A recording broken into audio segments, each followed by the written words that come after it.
चलिए चलिए भोले बसवा के स्टूडियो में का हाल रहू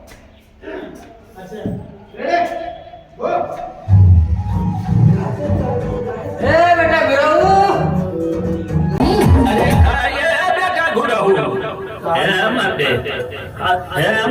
आज बात सही है तीन बजे दादा बंद कर देता ठंडा लगता है ना। अरे का करवा अब मैं जाने लगा कि मां जो गाड़ी से तो का था नहीं हम जाती बाबू दो चक्कर से चल जाती चलो खड़ा काली की गाले खिचड़ी लेके भैया हां अब देखा भाई नहीं बना कल हां हम कहीं देखा कबली आवेला कहीं तनी चले तो रहेगी हम बैठे टाइम पास नहीं सही बतिया दादा लेकिन ना रला ना चैनल वो पता है ना वीडियो में जो डालत रहनी है ना पब्लिक कह दो तेरी दादा फिर गायब हो गई ना का कोनो बात अरे दादा गायब ठंडी उंडी में कहीं ना चल गई ना। अरे बाबू हम आओ दादा आइले आदे कुछ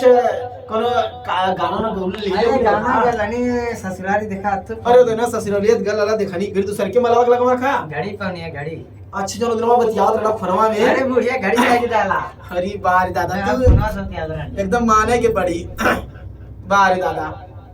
चला दादा इला आते कोनो गाना ना लिख लिया हमरा मतलब अरे गाना तो बाबू हमार बेवफाई गाना सारा सुननी हां दादा तो बुढ़ा सी गले हम तो तनी एक बेवफाई गाना का बुढ़िया धोखा दे दला का तो के जिसे अरे इसे तो डाला ही रल दूसर क्यों दे दला अरे खाना दले जिसे तनी गाना कुछ दिलवा में जिसे ना तो धस गया अच्छा आज कहीं तनी होई कि कुछ गाना सुनाई देता हूं के अरे बारे दादा हम जानत रहनी तो एकदम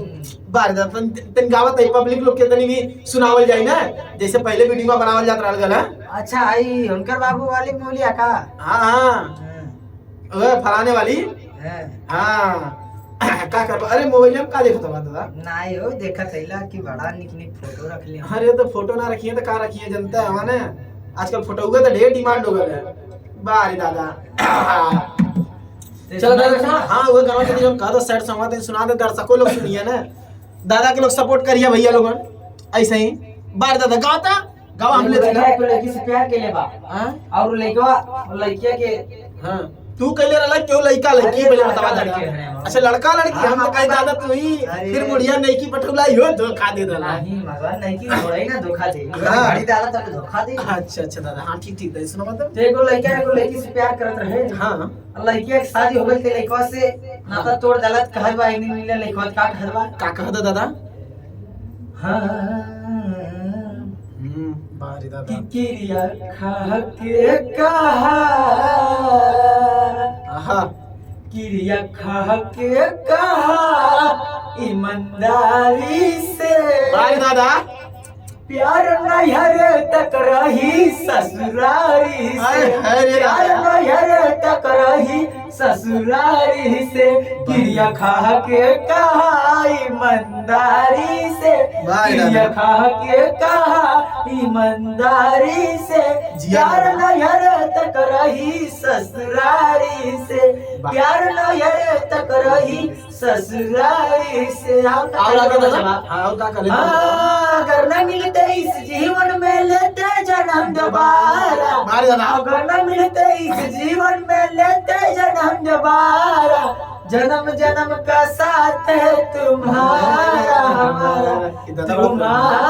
हमारा प्यार नहरे तक रही ससुरारी से प्यार नहरे तक रही ससुरारी से अरे दादा ये तो पुराना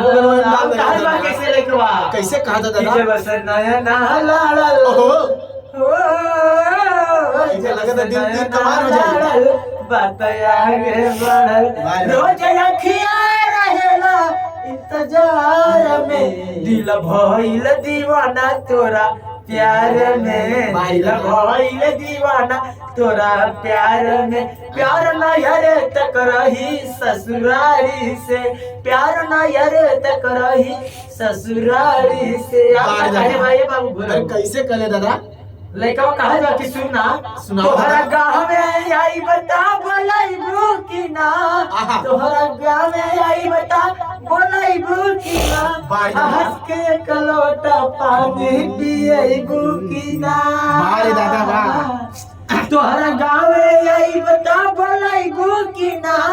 हंस के कलोटा पानी पिएबू कि ना जाय लागबता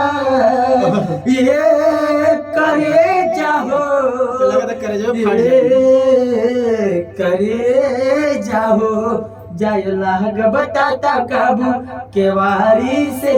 जाय लागबता काबू केवारी से प्यार नहीं हरे तक रही ससुरारी से प्यार नहीं हरे तक रही ससुरारी से आओ का कहले वाले का कहले बा दादा हाँ तोहरा नियन रूप फेरू जब ना बनाई है क्या बात है? बनावे जे चाहिए ता बनावे नाही पई है कि रुपया ऐसन बुझाला देखी सूरत ला जाला हाय हाय। रुपया ऐसन बुझाला देखी सूरत ला जाला आ जैसे चंदा उगल होके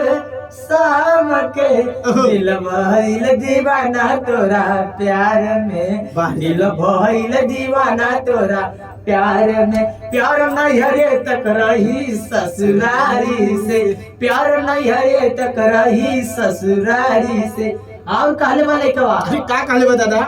हाँ पिया परदेस होई बताया दाई के पिया परदेस होई बताया दाई के दिल में धस जाई थोड़ा से गुदगुदाई के दादा लगे से करे जब फाट जाई हो गनवा सुन पिया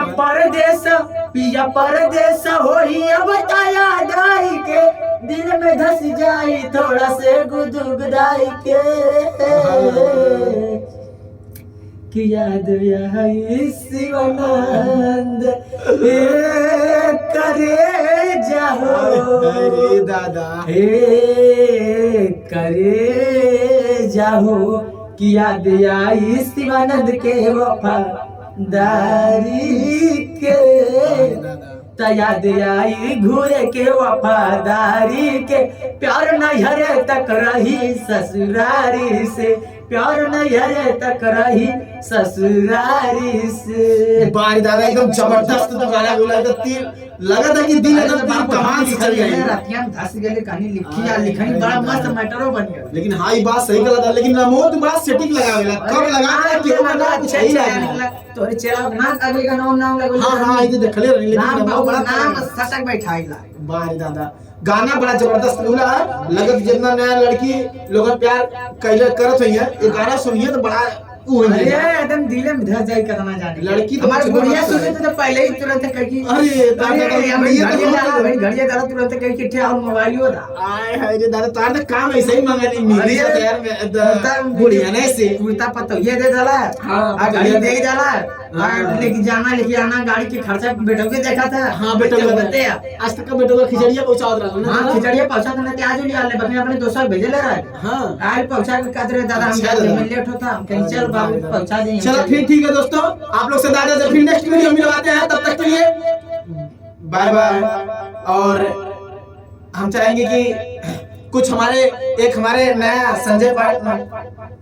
और आप लोग के बीच में नेक्स्ट वीडियो में फिर तब तक मिलते हैं तब तक के लिए बाय बाय और रंगीला दादा फिर मिलाते हैं आप लोग के लिए और तब तक के लिए आप लोग प्यार दुलार बनाए रहिए और इसी तरह आप लोग को नया नया कॉमेडी बीच में पेश होता रहेगा महादेव रिकॉर्डिंग सराय मोहन मुड़ा रोड ठेकवा आजमगढ़ और तब तक के लिए बाय बाय लव यू